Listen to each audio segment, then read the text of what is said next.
یہ بات یاد رکھنی ضروری ہے کہ حضور اقدس نبی کریم سرور دو عالم صلی اللہ علیہ وسلم سے پہلے جتنے انبیاء کرام علیہم السلام تشریف لائے، ان سب کا تقریباً معاملہ یہ تھا کہ وہ کسی خاص قوم کے لیے، کسی خاص قبیلے کے لیے بھیجے گئے تھے،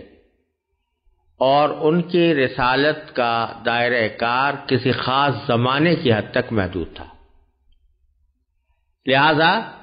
ان پر جو کتابیں یا صحیفے نازل ہوئے وہ خود انہی کے عہد مبارک کے لیے تھے، اور اس کے بعد ان کے احکام دوسری امتوں پر نافذ العمل نہیں رہنے تھے۔ اس لیے اللہ تبارک و تعالیٰ نے ان کتابوں کی یا صحیفوں کی مکمل حفاظت کا کوئی خدائی انتظام نہیں فرمایا۔ چنانچہ وہ کتابیں جس طرح نازل ہوئی تھیں، یہ نہیں کہا جا سکتا کہ وہ بعین ہی اسی شکل میں محفوظ ہیں یا محفوظ رہیں گی۔ ان میں بہت سی تحریفات ہوتی رہی ہیں، بہت سی تبدیلیاں ہوتی رہی ہیں، تغیرات آتے رہے ہیں، اور اب ہم نہیں کہہ سکتے کہ جو چیز آج تورات کے نام سے ہمارے سامنے پیش کی جاتی ہے، یا زبور کے نام سے پیش کی جاتی ہے، یا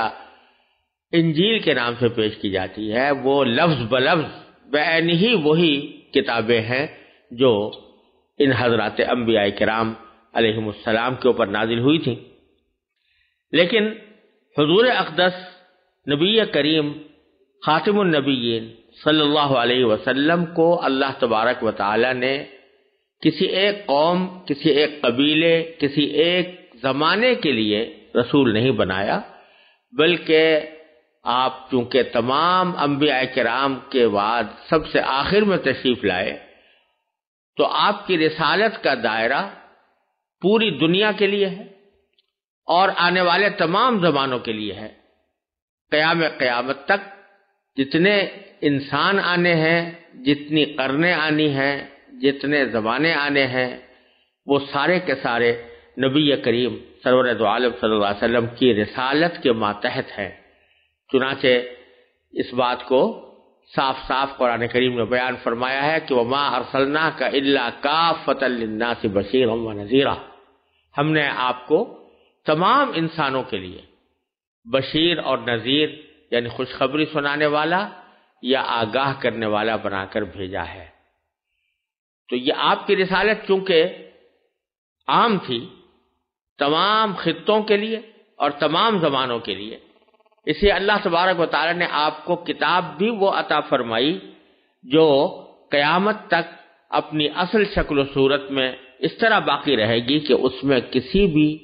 لفظ کی ادنا تبدیلی کا کوئی امکان نہیں۔ قرآن کریم نے اس لیے صاف صاف فرما دیا کہ انا نحن نزلنا الذکر وانا لہ لحافظون، کہ ہم نے ہی یہ قرآن اتارا ہے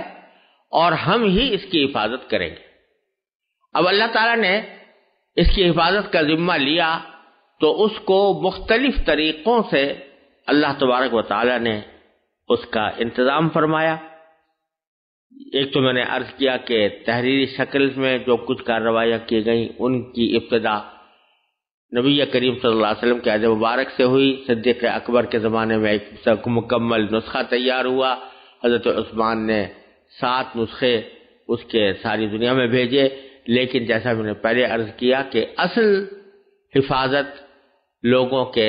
حافظوں کے ذریعے اس طرح کی جا رہی تھی کہ بے شمار حفاظ حضور اقدس صلی اللہ علیہ وسلم کے عہد مبارک میں بھی اور پھر خلفائے راشدین کے زمانے میں بھی موجود رہے، اور یہ مسلمانوں کا ایک بہت محترم علم ہو گیا کہ وہ اپنے بچوں کو قرآن کریم حفظ کرائیں۔ چنانچہ کوئی زمانہ ایسا خالی نہیں رہا جس میں قرآن کریم کو یاد رکھنے والے لاکھوں کی تعداد میں موجود نہ ہوں۔ اور الحمدللہ یہ بات پورے دعوے کے ساتھ کہی جا سکتی ہے کہ اگر بالفرض خدا نہ خواستہ دشمنان اسلام قرآن کریم کے لکھے ہوئے نسخے تمام کے تمام بالفرض جلانے یا ختم کرنے پر قادر ہو جائیں تو بھی قرآن کریم کو ختم کرنا کسی کے بس کی بات نہیں، کیونکہ ایک بچہ بھی کھڑے ہو کر پورا قرآن لکھوا سکتا ہے۔ اللہ تبارک و تعالی نے یہ اس کی حفاظت کا خصوصی انتظام فرمایا۔ جب قرآن کریم کے نسخے لوگوں کے پاس پہنچے اور قرآن کریم اپنی تحریری شکل میں لوگوں کے گھروں میں محفوظ ہوا، تو جو لوگ حافظ نہیں تھے ان کا معمول یہ تھا کہ وہ قرآن کریم کو دیکھ کر تلاوت کیا کرتے تھے، کیونکہ قرآن کریم کو جس طرح سمجھنا اور اس پر عمل کرنا ضروری ہے، اسی طرح اس کے الفاظ کی تلاوت بھی بذات خود ایک عبادت ہے۔ اور حدیث میں نبی کریم سرور دو عالم صلی اللہ علیہ وسلم سے یہ ارشاد مروی ہے کہ آپ نے فرمایا کہ جو کوئی قرآن کریم کی تلاوت کرے تو ہر حرف، ایک حرف کی تلاوت پر 10 نیکیاں اس کے نامہ اعمال میں لکھی جاتی ہیں۔ لہذا صحابہ کرام ہی کے دور سے مسلمانوں میں یہ معمول چلا آتا رہا ہے کہ مسلمان صبح کو کسی اور کام میں لگنے سے پہلے قرآن کریم کی کچھ تلاوت کرتے تھے۔ تلاوت کی یہ مقدار شروع میں صحابہ و تابعین کے زمانے میں اتنی زیادہ ہوتی تھی کہ ان حضرات نے تقریباً قرآن کریم کو 7 حصوں میں تقسیم کر کے یہ پروگرام بنایا تھا، اور یہ بلکہ معمول بنایا تھا کہ وہ ہر ہفتے ایک قرآن کریم کی تلاوت مکمل کر لیں۔ چنانچہ اس لحاظ سے انہوں نے قرآن کریم کو 7 حصوں میں تقسیم کیا، ان میں سے ہر حصہ ایک حزب یا ایک منزل کہلاتا ہے۔ آپ حضرات اگر ہمارے قرآن کریم کے چھپے ہوئے نسخوں کو دیکھیں تو جگہ جگہ اس میں حزب لکھا ہوا نظر آئے گا، اور یہ 7 حزب ہے۔ مثلا پہلا حزب جو ہے وہ سورہ بقرہ سے شروع ہوتا ہے، الف لام میم سے شروع ہوتا ہے، اور سورہ انعام پر جا کر ختم ہوتا ہے۔ تو یہ ایک حزب ہے، یعنی 7 تقریباً پارے ہیں، یا 6 یا 7 پارے ہیں، اور اس طرح 7 احزاب یعنی 7 حزب پڑھ لینے سے ہر روز اگر ایک حزب پڑھا جائے تو ایک ہفتے میں قرآن کریم ختم ہو جاتا تھا، اس لیے ان کو احزاب یا منزلوں کی شکل میں تعبیر کیا گیا، اور قرآن کریم کے مختلف نسخوں میں یہ اسی طرح لکھا ہوا بھی موجود ہے۔ ایک اور تقسیم قرآن کریم کی اس طرح ہوئی کہ اس کو 30 حصوں میں تقسیم کیا گیا، اور ہر حصے کو ایک جز یا ایک پارہ کہا جاتا ہے۔ یہ کام کس زمانے میں ہوا اس کی کوئی قابل اعتماد شہادت ہمارے پاس موجود نہیں ہے، لیکن شروع سے یہ 30 پارے چلے آتے ہیں۔ لوگوں کا خیال ہے کہ شاید جب حضرت عثمان رضی اللہ تعالیٰ عنہ نے قرآن کریم کے نسخے تیار کرا کر مختلف جگہوں پر بھیجے تو شاید انہوں نے تحریر کی سہولت کے لیے اس کو 30 حصوں میں تقسیم کر دیا ہو، اور ہر پارہ ایک جز قرار پایا ہو۔ شاید اس وقت سے یہ 30 پارے چلے آتے ہو، لیکن کوئی بہت زیادہ مستند اور قابل اعتماد شہادت یہ نہیں ہے کہ یہ کب سے ہوا۔ یہ بات یاد رکھنی چاہیے کہ یہ پارے جو ہیں یہ کسی مضمون کے حساب سے نہیں بنائے گئے، بلکہ بعض اوقات ایسا ہوتا ہے کہ انتہائی ادھوری بات پر پارہ ختم ہو جاتا ہے اور نیا پارہ شروع ہو جاتا ہے۔ ایک بات کا ایک حصہ پچھلے پارے میں ہے اور دوسرا حصہ دوسرے پارے میں ہے، جیسے کہ مثلا سبحان الذی اسریٰ والا پارہ جو ہے وہ حضرت موسیٰ اور حضرت خضر علیہ السلام کے واقعے کے سلسلے میں ایک واقعہ بیان کیا گیا ہے، اور وہ ابھی واقعہ ادھورا ہی تھا کہ اسی میں دوسرا پارہ قال لم اقل لک شروع ہو گیا۔ تو اس طرح بھی بعض پارے شروع ہوئے ہیں، لہذا یہ تقسیم معنی کے اعتبار سے نہیں ہے، مضمون کے اعتبار سے نہیں ہے، بلکہ یہ 30 مساوی حصے بنا دیے گئے ہیں۔ اور بعض علماء کرام نے یہ بات فرمائی ہے، اور قرین قیاس بھی ہے، کہ شاید مکتبوں میں بچوں کو قرآن کریم پڑھانے کے لیے یہ تقسیم کی گئی تھی، تاکہ وہ تھوڑے تھوڑے وقفے سے ایک مساوی مقدار اچھی طرح پڑھ سکیں، اس کو ہضم کر سکیں، پھر اس کے بعد پھر آگے بڑھیں۔ ان کو پارے کہا جاتا ہے۔ ہمارے بر صغیر کے نسخوں میں ایک اور علامت ہے جو آج تک قرآن کریم پر لکھی ہوئی نظر آتی ہے، اس کو رکوع کہتے ہیں، اور اکثر و بیشتر جہاں رکوع ختم ہو رہا ہوتا ہے تو وہاں حاشیے کے اوپر عین کی علامت لگی ہوتی ہے۔ اس کے بارے میں بھی تحقیق کے باوجود یہ بات پورے مستند طریقے پر معلوم نہیں ہو سکی کہ رکوع کی ابتدا کس نے کی، کس دور میں کی، کس زمانے میں یہ رکوع لگائے گئے، لیکن یہ بات تقریباً یقینی ہے کہ اس علامت کا مقصد یہ ہے کہ آیات کی ایسی متوسط مقدار متعین کر دی جائے جو ایک رکعت پہ پڑھی جا سکے، اس لیے اس کو رکوع کہتے ہیں، اور اس جگہ جا کر رکوع کیا جاتا ہے۔ اور بعض حضرات نے حساب لگا کر بتایا ہے کہ اگر کوئی آدمی تراویح کے اندر روزانہ ایک رکعت میں ایک رکوع پڑھے، گویا تراویح کی 20 رکعتوں میں 20 رکعت کی تلاوت کرے، تو اس طرح روزانہ اگر اس طرح اس معمول کے ساتھ قرآن کریم کی تلاوت کرے تو 27ویں شب میں اس کا قرآن کریم ختم ہو سکتا ہے۔ ایک اور کام جو قرآن کریم کی تلاوت کو آسان کرنے کے لیے کیا گیا وہ رموز اوقاف کہلاتا ہے۔ یعنی قرآن کریم میں جو جملے ہیں وہ ایسے ہیں کہ اگر اس کے اندر کسی ایک جگہ پر آدمی ٹھہر جائے حالانکہ وہ ٹھہرنے کی جگہ نہ ہو تو اس صورت میں اس کے معنی میں خاصی تبدیلی پیدا ہو جاتی ہے، اور بعض اوقات وہ بہت ہی خطرناک حد تک غلط معنی دے دیتی ہے۔ اس لیے علماء کرام نے رموز اوقاف مقرر کیا ان لوگوں کے لیے جو عربی زبان سے پوری طرح واقف نہیں ہے، کہ جب وہ قرآن کریم کی تلاوت کریں تو کہاں پر ان کو چاہیے کہ وقف کریں، کہاں چاہیے کہ وقف نہ کریں، کس جگہ وقف کرنا ضروری ہے، کس جگہ وقف نہ کرنا ضروری ہے، کس جگہ وقف کرنا مناسب ہے، کس جگہ وقف کرنا جائز ہے، اور وقف کرنے سے یا نہ کرنے سے کوئی فرق نہیں پڑتا۔ یہ علامتیں لگائی گئی ہیں۔ کہا جاتا ہے کہ یہ علامہ سجاوندی رحمۃ اللہ علیہ نے سب سے پہلے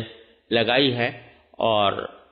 ان میں آپ نے دیکھا ہوگا کہ کہیں طا لکھی ہوئی ہے، کہیں جیم لکھا ہوا ہے، کہیں زا لکھا ہوا ہے، کہیں صاد لکھا ہوا ہے، کہیں میم لکھا ہوا ہے، کہیں لا لکھا ہوا ہے۔ تو یہ مختلف علامتیں ہیں۔ جہاں طا ہے تو یہ وقف مطلق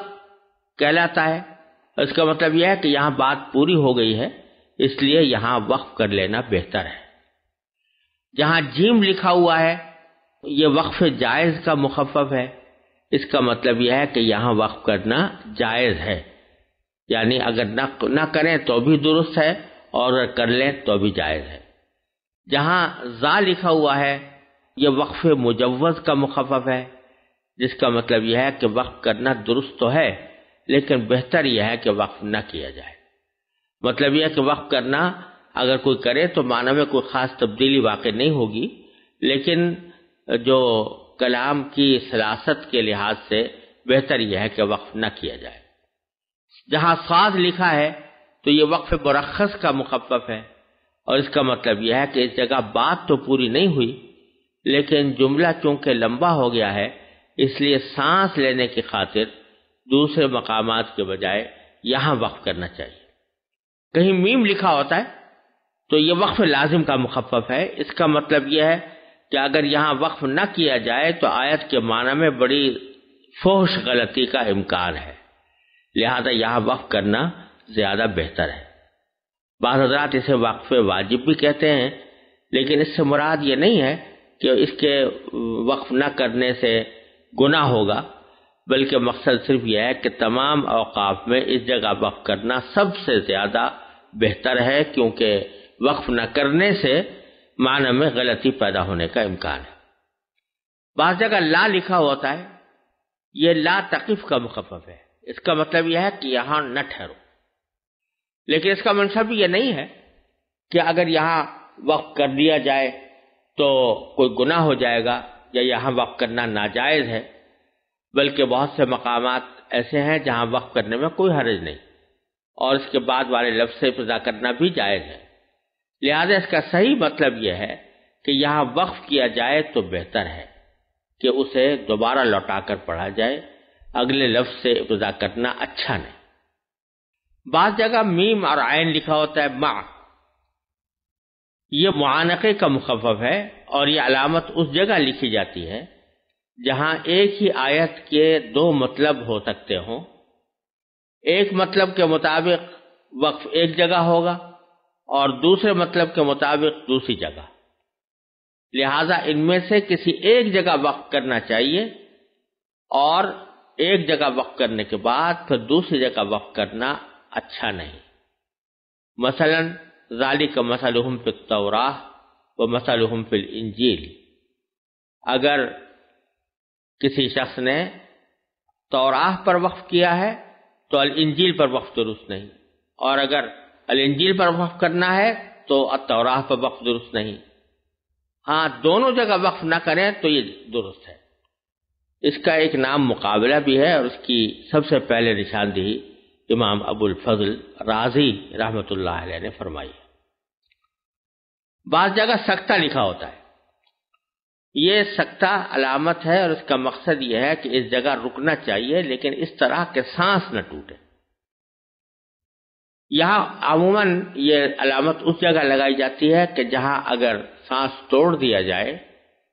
اور سانس بھی ملا، یا سانس نہ توڑا جائے، ملا کر پڑھا جائے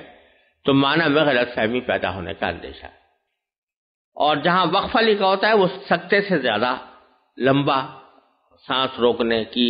وہاں ضرورت محسوس ہوتی ہے، اس لیے وقفہ لکھا ہوتا ہے۔ یہ ہیں چند اہم رموز اوقاف جو قرآن کریم کے نسخوں میں پائے جاتے ہیں، اور خاص طور سے ان نسخوں میں جو ہمارے بر صغیر میں پاکستان، ہندوستان وغیرہ میں رائج ہیں۔ ان کا سمجھ لینا قرآن کریم کی صحیح تلاوت میں مددگار ہوتا ہے۔